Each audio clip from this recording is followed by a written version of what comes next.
আজকে বৃষ্টি বর্ষার মধ্যে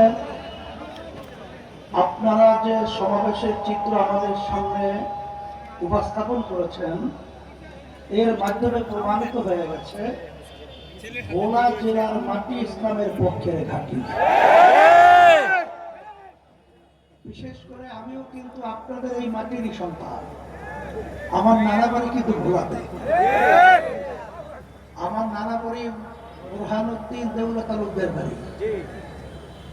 যাই হোক, ছোটবেলা থেকে এই মাটির সাথে আমাদের একটা সম্পৃক্ততা।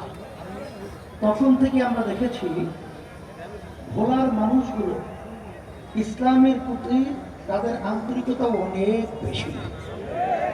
তার বাস্তবতা আজকে সমাবেশের মাধ্যমে এই প্রতিকূল আবহাওয়ার মধ্যে আপনারা যেভাবে উপস্থিত হয়েছেন, এর মাধ্যমে প্রমাণিত হয়ে গেছে যে আসলে বাংলাদেশের মানুষ, ভোলার মানুষ বাংলাদেশের একটা পরিবর্তন চায়। আল্লাহ রাব্বুল আলামিন বলছেন যে জাতি নিজেদের ভাগ্যের পরিবর্তন না করে আমি তাদের ভাগ্যের পরিবর্তন করি না। 53 বছর স্বাধীনতার পরে যে সুযোগ আমাদের দেশে এসেছে, এই সুযোগ যদি আমরা কাজে লাগাতে না পারি, আমাদের ভবিষ্যৎ প্রজন্ম সন্তানগুলো আমাদেরকে নিয়ে যখন ইতিহাস রচনা করবে, তখন আমাদেরকে ধিক্কার জানাবে, আমাদেরকে ঘৃণা করবে।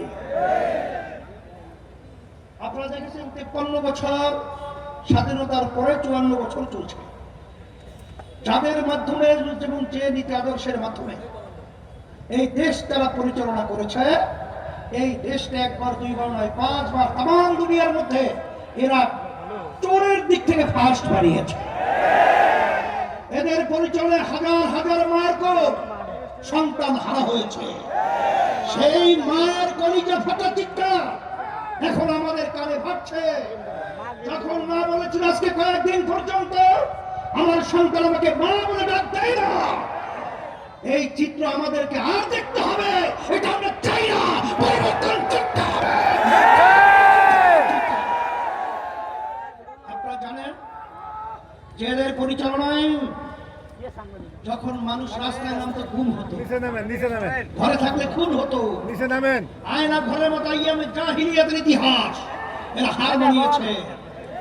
সদ্য ভূমিমন্ত্রী আপনারা দেখেছেন, আওয়ামী লীগ ফ্যাসিস্ট প্রায় 620 তার মূল্য প্রায় 5700 এত কোটি টাকা। আমি আমার ভাইদেরকে বলবো যে আজকে জমিন দুর্বল রয়েছে, আমরা যদি ফসল এই সুযোগে ঘরে না নিয়ে আসতে পারি, তাই আবার কত মায়ের কোল খালি হবে, আর আমাদের দেশে থেকে কত পাচার বিদেশে হবে, আর হাজার হাজার লক্ষ লক্ষ ফ্যামিলি মিথ্যা কেসের মাধ্যমে তাদের সংসার ধ্বংস হবে। এটা কি আমরা আর দেখতে চাই?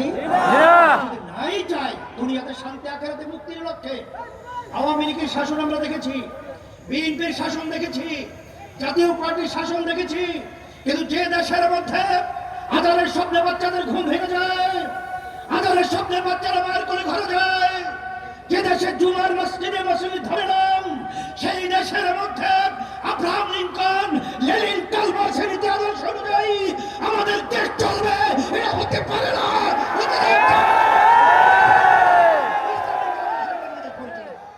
এর জন্য আমি সকলকে আহ্বান জানাচ্ছি যে আসেন, যে আমরা তো বহুবার বহু দলকে, বহু নীতি আদর্শের লোকদেরকে আমরা ভোট দিয়েছি, কিন্তু আমাদের কাঙ্ক্ষিত যে নেতৃত্ব ছিল তাদের মাধ্যমে আমরা পেয়েছি।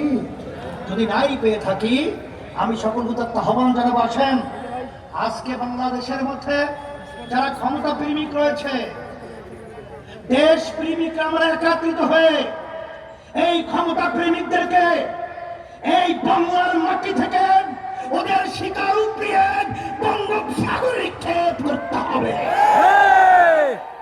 সেই হিসাবে ইসলামী আন্দোলন বাংলাদেশ, আপনারা দেখেছেন যে আলহামদুলিল্লাহ আপনাদের দোয়ায় ইসলামের পক্ষে একটা বাক্স এবং যারা দেশপ্রেমিক রয়েছে তাদের সকলকে নিয়ে আমরা দেশকে গড়ার জন্য, সরলে দেশ তৈরি করার জন্য, আর মায়ের কোন যেন খালি না হয়, আমাদের দেশে টাকা যেন বিদেশে পাচার না হয়, আর আমার সন্তানগুলো যার এতিম হতে না হয়, আর পঙ্গু হতে না হয়, আর আয়না ঘর তৈরি না হয়, এর পরিবর্তনের জন্যই নীতি আদর্শের নাম হলো ইসলাম।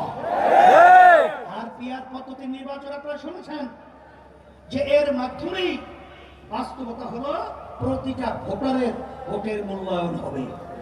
35% ভোটের মাধ্যমে দেশ পরিচালনা করেছে, 65% 70% মানুষের ভোটের কোনো মূল্যায়ন হয় নাই।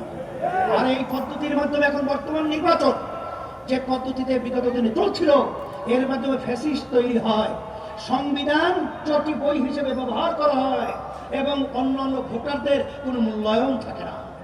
এই জন্য আমরা বলেছি পিয়ার পদ্ধতির নির্বাচন আপনাদের অসুবিধা কোথায়? যদি আপনাদের জনসমর্থন থাকে, আপনাদেরকে জনগণ ভোট দেবে, সমস্যা কোথায়?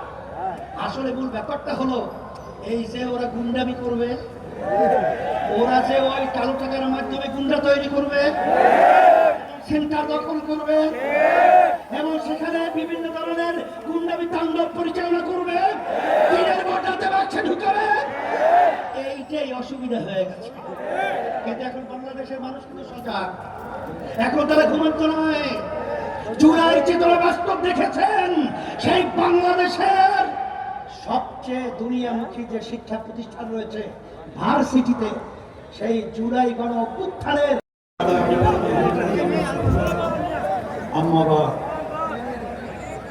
أعوذ بالله من الشيطان الرجيم. ظهر الفساد في البر والبحر بما كسبت أيدي الناس. صدق الله العلي العظيم.